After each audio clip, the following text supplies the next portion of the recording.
आदमी पहुंचा, बड़े गुस्से में था। किसी ने बड़े कमाल की बात कही है कि रिश्ते हमेशा चंदन की लकड़ी की तरह होने चाहिए।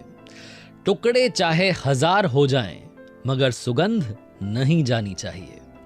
हाय गाइस, मेरा नाम है आरजे कार्तिक। माई एफएम से एक छोटी सी कहानी। ये कहानी एक वकील साहब ने सुनाई और वकील साहब कहते हैं कि एक दिन मैं अपने चैम्बर में बैठा हुआ था, कुछ काम कर रहा था, तभी अचानक से एक आदमी पहुंचा, बड़े गुस्से में था, दंदनाता सा अंदर आ गया, गेट खोल दिया, हाथों में कागजों का बंडल था, सारे कागज ला करके मेरी टेबल पर पटक दिए और गुस्से में कहने लगा कि वकील साहब, मुझे मेरे एक फ्लैट पर स्टे दिलवा दीजिए।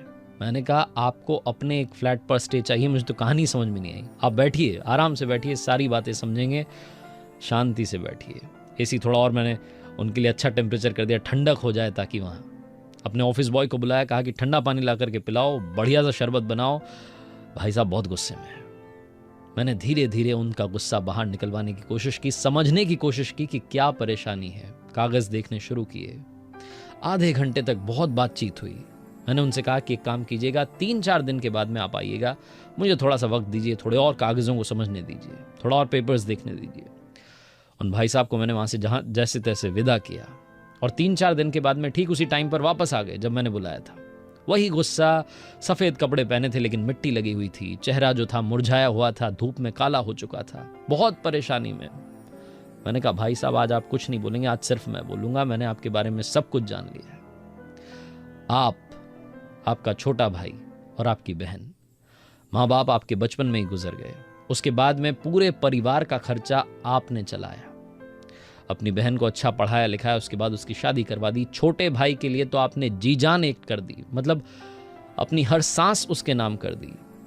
आपने अपने छोटे भाई की पढ़ाई के लिए खुद की पढ़ाई को छोड़ दिया, 9वीं पास की, उसके बाद में खेतों में काम करने में लग गए, दिहाड़ी करते रहे, इधर उधर से काम करके पैसा इकट्ठा किया और अपने भाई की पढ़ाई के लिए पैसा जोड़ते चले गए। भाई ने कहा कि भाई साहब, मुझे तो इंजीनियर बनना है। वो इंजीनियरिंग की पढ़ाई के लिए आपने जितना पैसा इकट्ठा हो सकता था, जितनी मेहनत हो सकती थी, वो सब करी। आपने किस्सा मुझे सुनाया था कि जब भाई छोटा था तो एक दिन बैल ने उसके पीठ में सींग घुसा दिया था, कमर से खून निकलने लगा था। आप उसे कंधों पर लेकर के 5 किलोमीटर दूर, क्योंकि गांव में कोई अस्पताल नहीं था, वहां पहुंचे थे। और आपने तो मुझे ये तक बताया कि जब वो थोड़ा बड़ा हुआ तो उसे किडनी की समस्या हो गई। डॉक्टर्स ने कहा कि किडनी चाहिए, आपने अपनी किडनी उसके लिए दान कर दिया। आपने कहा, भाई तू अफसर बन, मैं तो गांव में रह करके खेती कर लूँगा। आपकी बातें सुनने के बाद लगता है कि आपने अपना पूरा जीवन अपने भाई के लिए न्यौछावर कर दिया। जब वो इंजीनियरिंग करने के लिए गया, 80,000 रुपये की फीस आपने चुका दी। मास्टर्स की तैयारी के लिए जो पैसा चाहिए था वो आपने किया, सारी तैयारी की। जब वो इंजीनियर बन गया तो पूरे गाँव को खाना खिलाया।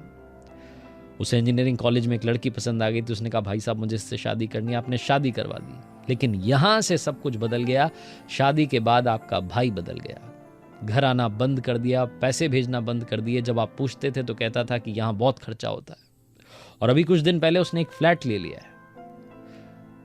आपको समझ में नहीं आया पैसा कहां से आया। आप पूछने के लिए पहुंचे तो उसने कहा कि पैसा तो आ गया, लोन ले लिया, अब आप एक काम कीजिए, अपने गाँव में जो खेती है आधा खेत बेचिए और मुझे मेरा हिस्सा दीजिए, मुझे मेरा लोन चुकाना है। आप इस बात से नाराज हैं। आप चाहते हैं कि उसके फ्लैट पर स्टे लगाया जाए, अपने ही भाई के फ्लैट पर आप स्टे चाहते हैं और वो खेत भी आप उसको नहीं देना चाहते, हिस्सा भी नहीं देना चाहते। मैं आपसे एक बात कहना चाहता हूं कि भाई साहब, सारे कागज देख लिए, सारे सबूत हैं हमारे पास, सब कुछ आपके हक में है। मैं आपको, आप जब बोलोगे वहां स्टे दिलवा दूंगा, यहां तक कि उसकी प्रॉपर्टी में हम हिस्सा भी मांग सकते हैं। लेकिन मेरे कुछ सवाल है, उनका जवाब दीजिए। क्या वो जो आपने उसे किडनी दी वो वापस आ जाएगी? क्या उस दिन जब आप उसे कंधे पर लेकर के अस्पताल गए, जब वो लहूलुहान था, क्या वो लम्हा, क्या वो मदद का जो मोमेंट था वो वापस आ जाएगा? क्या आपने उसकी जिंदगी को बनाने के लिए अपनी जिंदगी खत्म कर दी, क्या वो लम्हे वापस आ जाएंगे? क्या आपकी वो जिंदगी के पल वापस आ जाएंगे? इन सब चीजों के आगे जो आपने उसके लिए न्यौछावर की है, ये फ्लैट की कीमत तो शून्य है, 0 है। आप बोलो तो अभी मैं स्टे लगवा देता हूं, अभी आपका काम कर देता हूं। लेकिन भाई साहब, मैं आपसे सिर्फ ये कहना चाहता हूं कि कोर्ट कचहरी के चक्कर में मत पड़िए। आपका भाई गलत रास्ते पर चला गया, आप उस रास्ते पर मत जाइए। भाई सोच से भिखारी निकला, लेकिन आप दिलदार थे, दिलदार रहिए। अपना हाथ हमेशा आपने ऊपर रखा, ऊपर रखिए। कोर्ट कचहरी के चक्कर में मत पड़िए, घर जाइए, अपने बच्चों को पढ़ाइए लिखाइए, उन्हें मजबूत बनाइए। आपका भाई पढ़ाई लिखाई करने के बाद में बिगड़ गया, ज़रूरी थोड़ा ना कि आपके बच्चे भी बिगड़ जाएंगे। मैं ये सब बोल रहा था, उनकी आंखों में आंसू दिख रहे थे लेकिन रोए नहीं, हिम्मत रखी, रोए नहीं। उनकी रुलाई फूट रही थी लेकिन चुपचाप वहां से नमस्कार करके चले गए। मुझे लगा कि हो सकता है आप दूसरे वकील के पास जाएंगे, कहेंगे कि यह वकील फालतू का ज्ञान दे रहा था। बहुत टाइम बीत गया। कल अचानक से वही व्यक्ति वापस आया, उसके साथ में एक लड़का था, हाथ में मिठाई का पैकेट था, और आकर के जैसे ही वो अंदर आए तो मैं पहचान गया। मैंने कहा, अरे भाई साहब आइए बैठिए। सफेदी झलक रही थी। मैंने कहा बहुत सालों बाद आना हुआ, बैठिए तो सही। उसने कहा बैठने नहीं आए साहब, वकील साहब आज तो मिठाई खिलाने आए। ये मेरा बच्चा है, डॉक्टर बन गया है और गांव में एक अस्पताल खोल दिया है, बहुत खुश हूं आज। आपने उस दिन कहा था